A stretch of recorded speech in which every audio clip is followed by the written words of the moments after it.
With the Calgary real estate market going crazy and house prices increasing month after month, is it still possible to find a deal in this market? Well, I'm going to answer that question in today's video, so let's jump into it. The Calgary real estate market has been going pretty bananas in the start of the year. House prices increasing month after month, setting record numbers of sales. So I've had quite a few questions from people, whether that be buyers I'm working with, people I just have conversations with.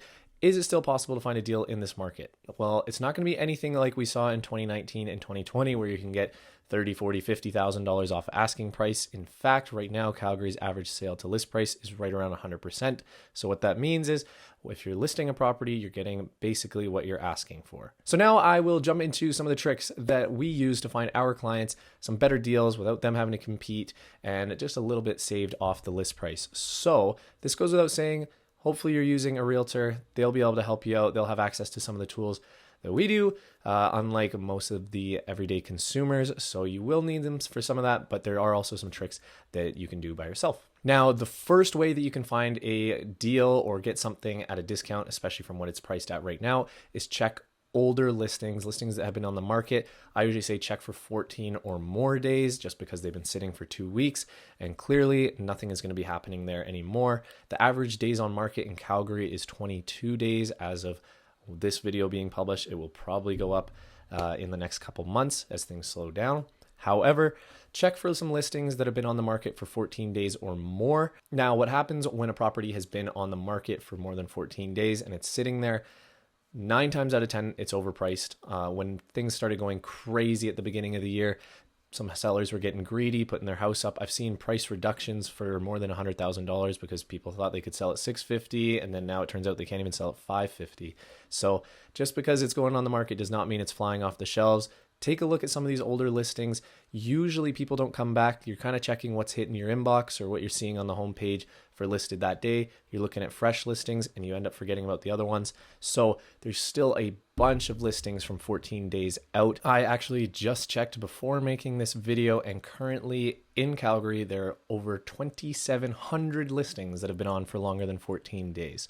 So the good thing about when the listings have been on for so long is the longer that your home is on the market, the lower price you're actually going to be able to get for it. There's a percentage. I'll throw up the chart right here. So as you can see, the more weeks that go on, the less and less from the listing price that they actually get. Now, sometimes there are reasons. Maybe the house is just old and busted and people don't want to do the work, and that could be why it's on there. However, most of the time it does come down to price. People are just priced too high. They thought they could get a lot more in this market and they can't.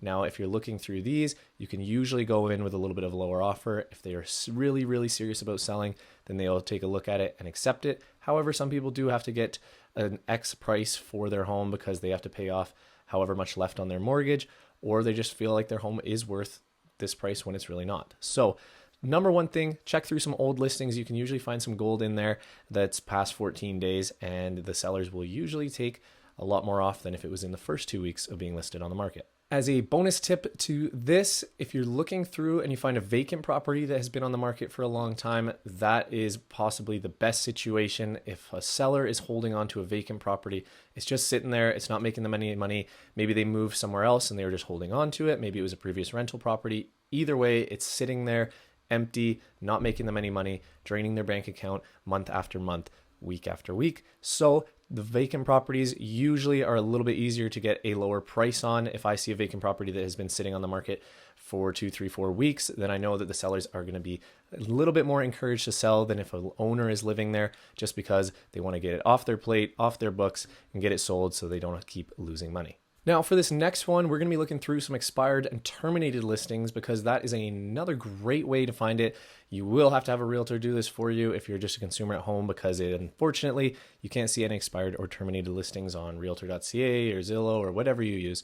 However, I'm going to jump in and show you how you can actually find even more deals for stuff that nobody will actually be competing with at all. So expired and terminated listings, when we're going to be looking at them here, if it's expired, it just means that the contract time that the seller and the realtor had agreed to leave the house on the market has now expired. That's why it's called an expired, and it's no longer on the market. So that can happen for a number of things. Usually it's priced too high, takes too long, or there's just not enough people interested in the property and it sits there until it expires and nobody buys it.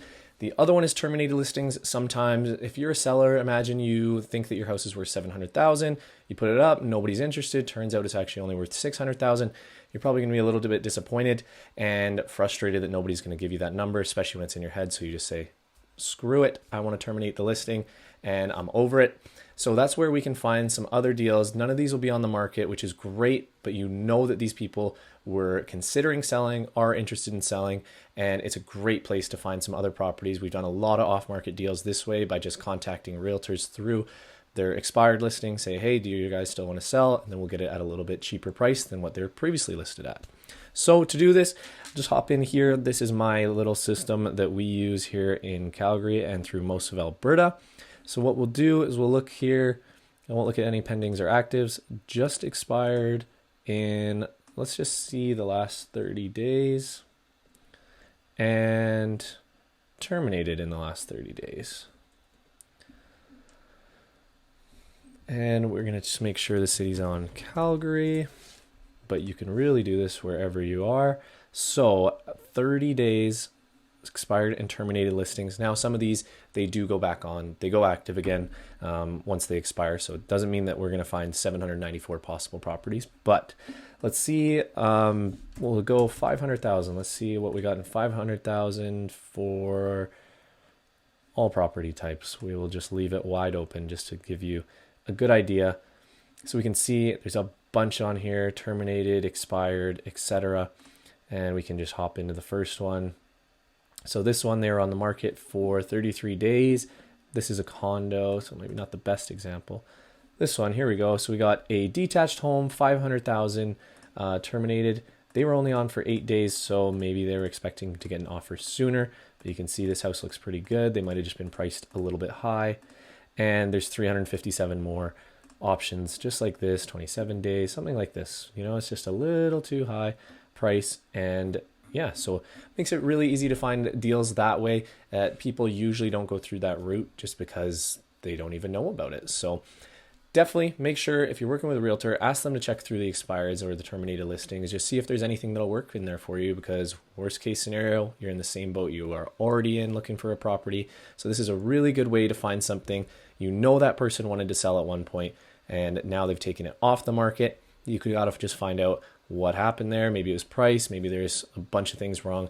Either way, this is a great second option to finding some properties at a little bit lower price. Nobody's going to be competing with you because nobody else even knows about it because it's been expired or terminated. So this is a really, really great option if you are looking to try and save some money, find a deal, or find a house with no competition. The last one here, this one is a little bit of a freebie, an easy one that maybe most people have heard of, but maybe not. So I will share it anyway. Now that's looking through distressed or foreclosure properties. This one is a little bit more competitive than the other options that I've shown you already, because there are usually investors or flippers or people just looking for a deal, always trying to look for foreclosure listings or just distressed properties that they can fix up.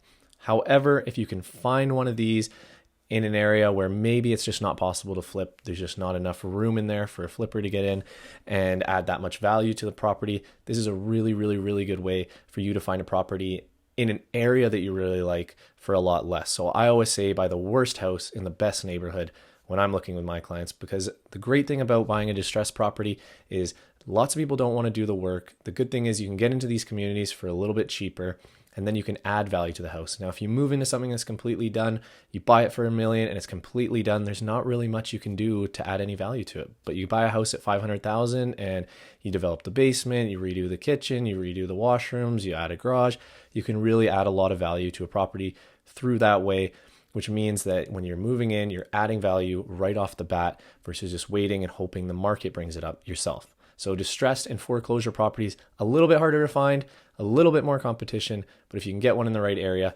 it can be super duper lucrative and just allow you to add a lot of value and create some wealth for yourself. The other thing, lots of people ask me, oh, well, if I'm going to be buying this house, I have to put all this money into it. There is purchase plus improvement lending options where if I'm buying a house for $500,000, but I need an extra $50,000 to fix it up and make it look all beautiful, then I can get a full mortgage amount for $550,000, which then gives me the funds that I need to do to put into that renovation Now, this all depends.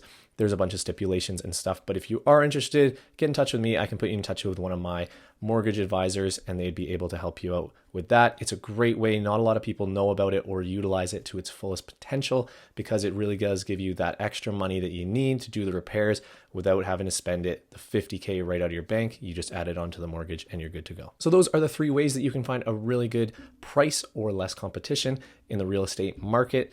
For more of this information and tips, make sure you click that subscribe button. We'd love to have you. And now, if you are looking at buying a house this year, I do suggest you check out our 7 mistakes first-time homebuyers make video and how you can avoid them to make sure that you are ready to go through the process and you're not going to have any hurdles that you have to jump over. You're going to know everything coming at you. So take a look at that video, and until next time, we'll see you then.